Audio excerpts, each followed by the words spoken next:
dan juga ada semacam guyuran air gitulah ya. Nah di situ Amoy itu bukan langsung kaget itu setan gitu ya, tapi Amoy itu justru malah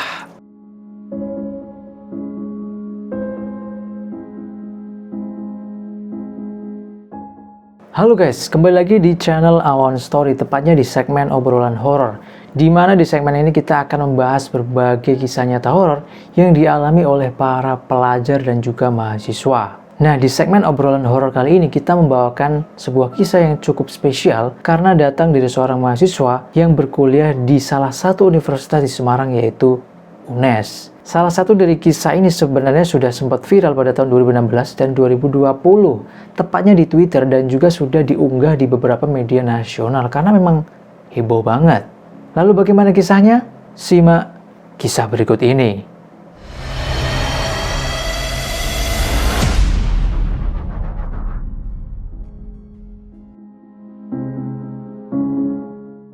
Kisah mistis yang pertama itu datang dari seorang mahasiswa Fakultas Bahasa dan Seni, tepatnya jurusan Bahasa Inggris UNES, yaitu mahasiswa berinisial N, jadi sebut saja Nande. Jadi Nande ini salah satu mahasiswa yang cukup aktif dalam berorganisasi semasa belajar di kampus, karena dia mengikuti salah satu unit kegiatan mahasiswa yang bernama EGP. Ya kalau dibilang salah satu organisasi sejenis pecinta alam gitulah. Nah ceritanya EGP ini atau organisasi pecinta alam itu mengadakan sebuah pertemuan rapat pada malam hari yang lokasinya itu berada di salah satu gedung FBS, yaitu gedung B3 yang terkenal banyak penampakan. Nande dan rekan-rekannya itu mengadakan rapat di sekitar gedung B3, tepatnya di sebelah tangga untuk menuju pintu keluar kecil yang kalau kita sebut itu namanya pintu Doraemon. Nah, seperti biasa, rapat itu kan pembahasannya tentang internal organisasi, kemudian rencana ke depan, dan lain sebagainya. Namun, ketika pembahasan ini udah habis, sekitar pukul 11, salah satu cutting atau kakak tingkat dari Nande ini tiba-tiba membahas tentang hantu si penghuni gedung B3. Menurutku cukup konyol sih. Udah tahu berada di tempat gedung B3 yang angker, masih aja membahas tentang penghuni hantu di sekitar situ.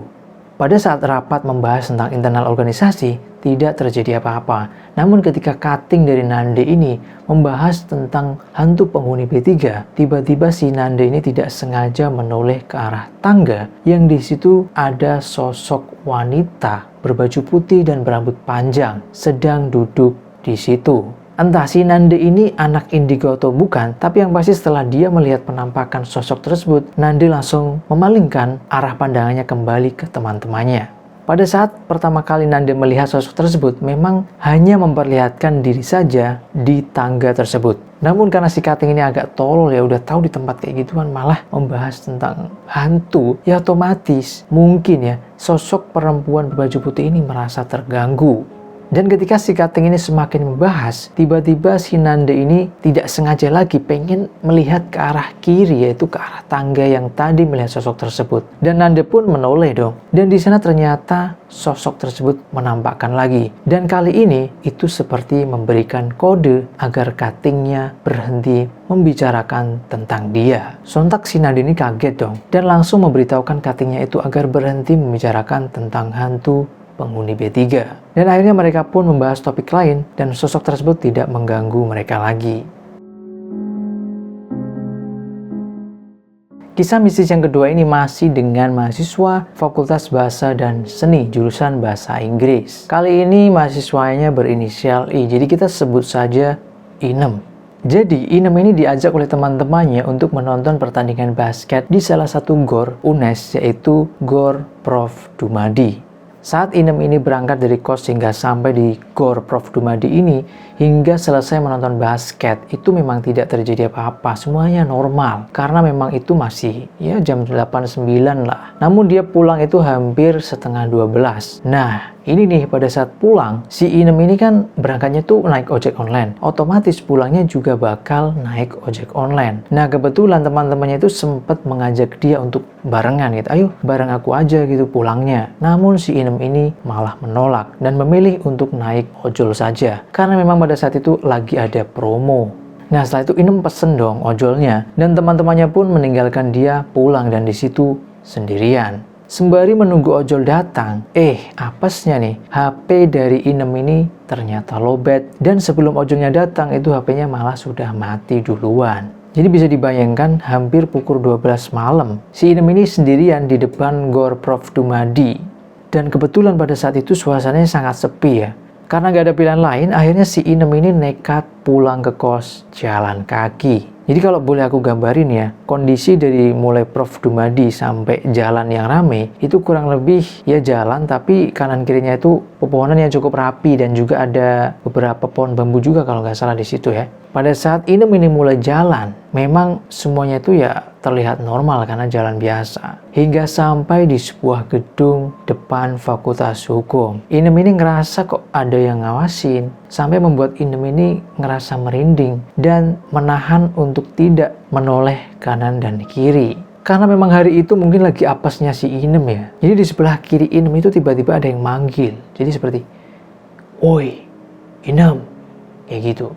Di sebelah kirinya. Yang awalnya Inem ini nggak mau noleh kanan kiri, dia refleks loh. Wah, siapa tuh yang manggil gitu kan. Dan akhirnya ketika noleh ke kiri, ada sosok wanita berbaju putih tapi agak kekuningan. Ini yang bikin merinding sih. Dan rambutnya itu sampai ke tanah. Sontak Inem pun kaget banget dong karena lihat sosok mengerikan itu. Dia langsung merem dan membaca surat-surat pendek pada saat itu. Dengan kondisi yang sangat panik, akhirnya dia mencoba untuk berlari sekuat mungkin ya walaupun sulit sambil membaca-baca doa ya sambil merem melek gitu ya melihat jalan. Dan singkat cerita Inem ini akhirnya sampai ke kos juga. Ya walaupun si Inem ini sampai nggak bisa tidur ya karena kebayang hingga subuh. Dan ternyata setelah dicek, si Inem ini ternyata juga melihat penampakan lain ya, yaitu tepatnya di gedung B1 Fakultas Bahasa dan Seni. Dia sering melihat ada sosok wanita berbaju putih yang suka memainkan korden di jendela gedung B1.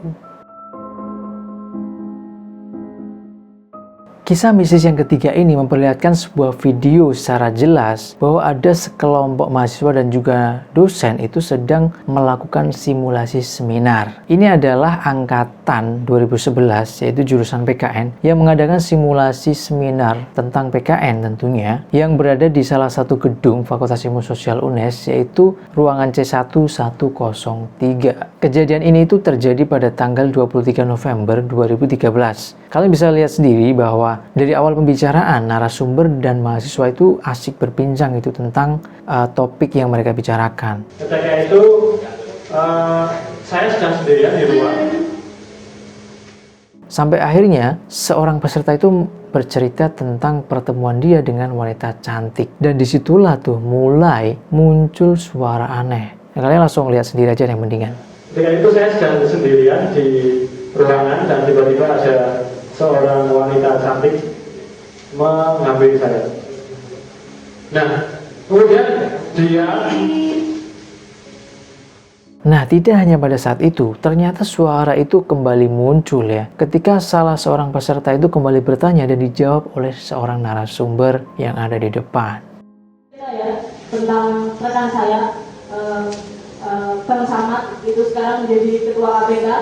Bang Samad itu diprotes oleh dosennya. Ada caranya.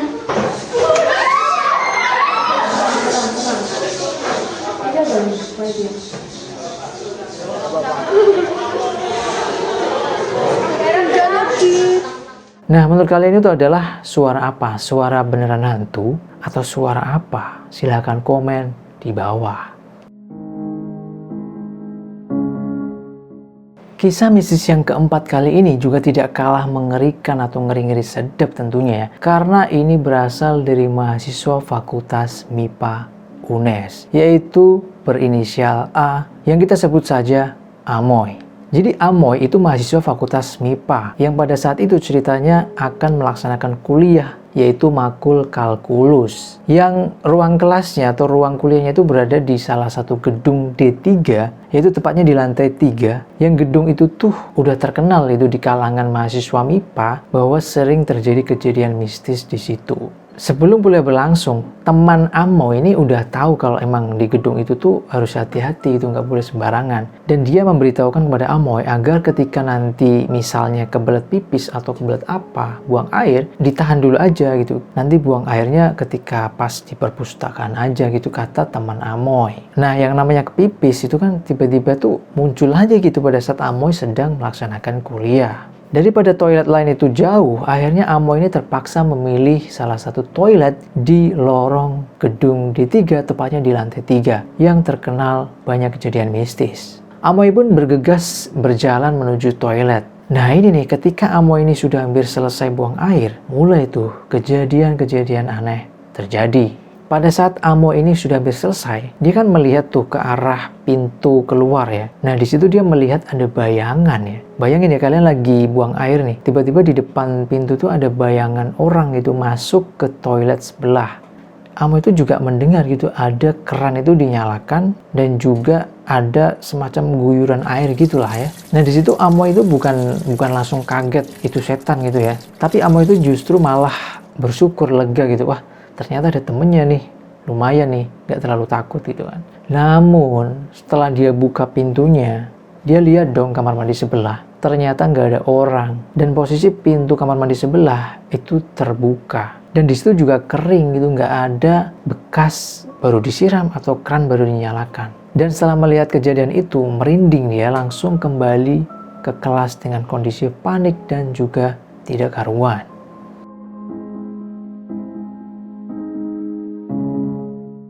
Jadi ceritanya itu berawal dari seorang mahasiswa, sebut saja Nandu, yang merupakan ketua di kelasnya. Jadi Nandu ini juga mempunyai seorang dosen bernama Pak Arif. Jadi ceritanya mereka ini akan menjalankan kuliah. Namun karena Pak Arif ada halangan, Pak Arif ini meminta untuk kuliahnya itu diundur pada Kamis malam jam 8. Si Nandu ini sempat bingung, dan juga teman-temannya ada Agus dan juga Siska di situ ya. Dia juga sempat bingung ya, kenapa Pak Arif ini mengundur jam kuliahnya itu pada malam hari. Nah singkat cerita nih, mahasiswa termasuk Nandu dan juga teman-teman berkumpul di ruang kuliah pada Kamis malam. Ketika mahasiswa itu sudah pada di ruangan gitu kan, dan tidak lama kemudian Pak Arifnya datang dong. Memang nggak terjadi aneh di awal gitu ya. Cuman yang menjadikan beda dari Pak Arif ini, kenapa ekspresinya selalu diam. Padahal biasanya Pak Arif ini terlihat sangat ramah gitu ya, senyum ketika masuk ke dalam kelas tuh sumeh gitu ya bahasa Jawanya tuh. Bahkan Pak Arif itu tidak menjawab salam dan memilih diam. Pak Arif ini juga terus mondar-mandir ya, dari depan gitu ya, ke belakang, ke depan lagi, sambil melihat satu persatu mahasiswa dengan tatapan yang bisa dibilang tatapan aneh. Dan selang beberapa lama, Pak Arif ini ngirim pesan bahwa ternyata Pak Arif ini ada urusan di luar kota yang menyebabkan dirinya itu tidak bisa hadir di dalam perkuliahan tersebut. Sontak ngisi Nandu ya, karena dia yang lihat pesan itu sendirian di HP-nya, dia kaget dong. Terus siapa yang ada di dalam ruangan ini, kata dalam hati Nandu gitu ya. Pak Arif yang asli ini sempat meminta Nandu untuk coba lihat kakinya gitu. Semakin lama semakin tahu nih si Nandu ini bahwa yang ada di dalam ruangan itu bukan Pak Arif yang asli. Dan akhirnya dia mengirim pesan melewati line, yaitu pada teman-temannya lewat grup kelas, untuk diinstruksikan agar keluar satu persatu dari barisan paling belakang secara pelan-pelan dan tidak perlu berteriak. Teman-temannya itu sempat bingung, termasuk Agus dan Siska gitu, kenapa tiba-tiba keluar gitu kan. Dan akhirnya si Nandu ini mengirimkan screenshot chat dari Pak Arif yang asli. Dan setelah melihat screenshotan itu, teman-temannya mulai pada percaya dan mengikuti instruksi dari Nandu untuk keluar satu persatu. Dengan perasaan yang cukup aneh dan merinding ya, mereka itu keluar satu persatu ya. Hingga singkatnya, semua mahasiswa itu sudah keluar kecuali Nandu. Setelah pulpen ini jatuh, si Nandu ini langsung membungkuk dan mengambil pulpen. Dan benar, ketika melihat kaki Pak Arif yang ada di ruangan, memang kakinya ngambang. Dan disitulah Nandu mulai ketakutan dan keringat dingin. Dan ketika dia menatap muka Pak Arif yang ada di ruangan itu, secara tiba-tiba muka Pak Arif itu tidak seperti yang tadi, tapi berubah menjadi pucat dan sangat psikopat. Dan disitulah Nandu berteriak dan langsung bergegas keluar kelas. Dia langsung ditolongi oleh temannya si Agus.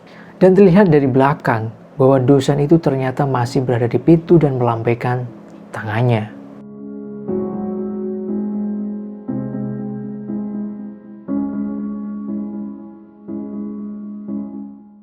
Dan begitulah kisah horor di Universitas Negeri Semarang. Terima kasih telah menonton video ini. Jangan lupa untuk like, komen, dan subscribe. Dan sampai jumpa.